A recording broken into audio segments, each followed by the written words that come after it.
Assalamualaikum warahmatullahi wabarakatuh. Teman-teman, izinkan saya untuk menyampaikan sedikit materi yang kemarin saya dapatkan. Salah satunya dari Kang Hari Firmansyah. Itu dia merupakan 10 trainer terbaik nasional. Beliau membahas tentang 7 pola perubahan. Nah, ada pertanyaan seperti ini.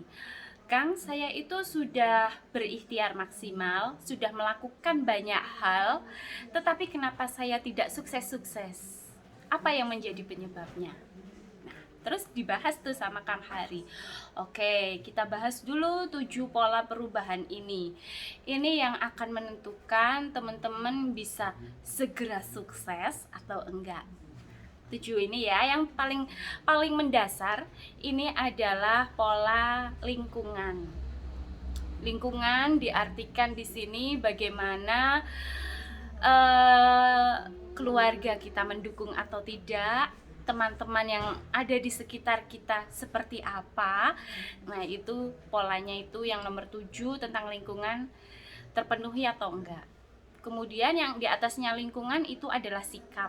Sikap adalah bagaimana sikap kita, reaksi kita saat mendapatkan nasabah yang nggak jadi order, yang tiba-tiba hilang, seperti itu kurang lebih.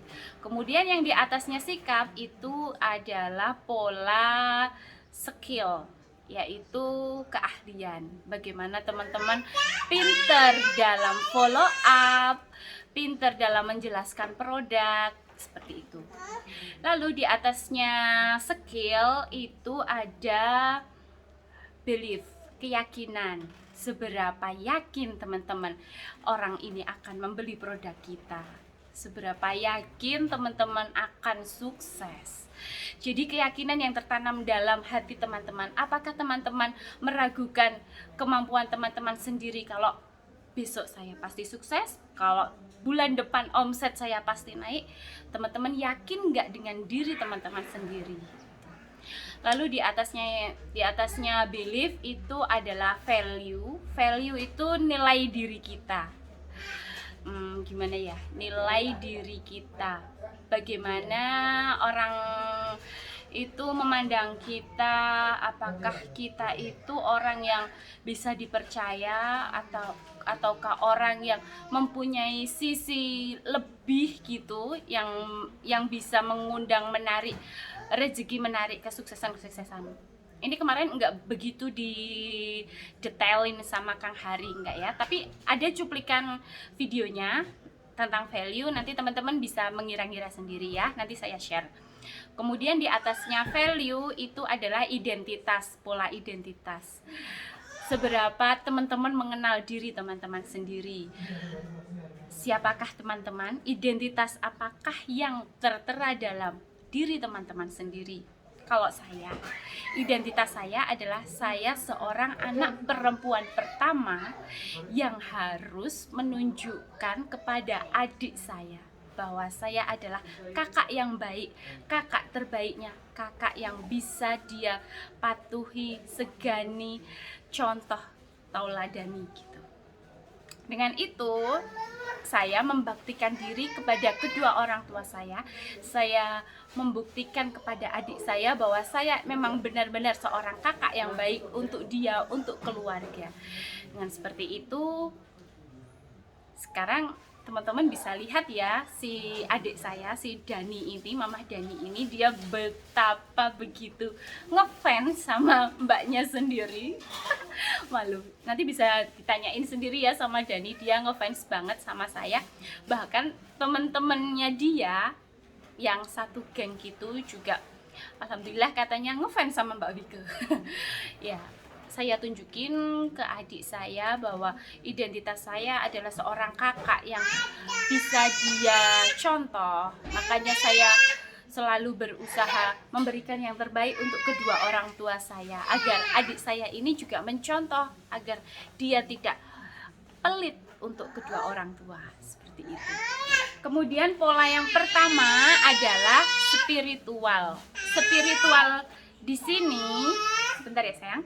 Sebentar sayangku. Spiritual di sini yang dimaksud bukan tentang sisi religius, bukan tentang ibadah, bukan. Tapi spiritual di sini lebih ke tentang pemaknaan dalam diri. Ayah tolong ya, nyen sebentar dulu. Tentang pemahaman, pemaknaan. Saya kasih contoh misal seperti ini. Saya tidak suka memasak. Saya sukanya beli. Saya tidak suka memasak karena saya tidak ada waktu untuk memasak dan masakan saya tidak enak gitu. Tapi pernah suatu ketika ekonomi saya sedikit terguncang. Dan itu menjadikan saya sadar bahwa saya harus mengerem pengeluaran-pengeluaran di luar sana agar ekonominya stabil kembali. Nah, dari situ saya belajar memasak. Saya berusaha googling resep. Saya bangun pagi, masak pagi. Awalnya cuma karena biar lebih irit, biar ekonomi membaik. Tapi ternyata pemaknaan yang lebih dalam lagi adalah saya memasak untuk keluarga, keluarga senang, keluarga sehat, gizinya lebih tercukupi, lebih terperhatikan gizi dan vitaminnya. Akhirnya anak-anak saya, suami saya lebih sehat, lebih suka di rumah.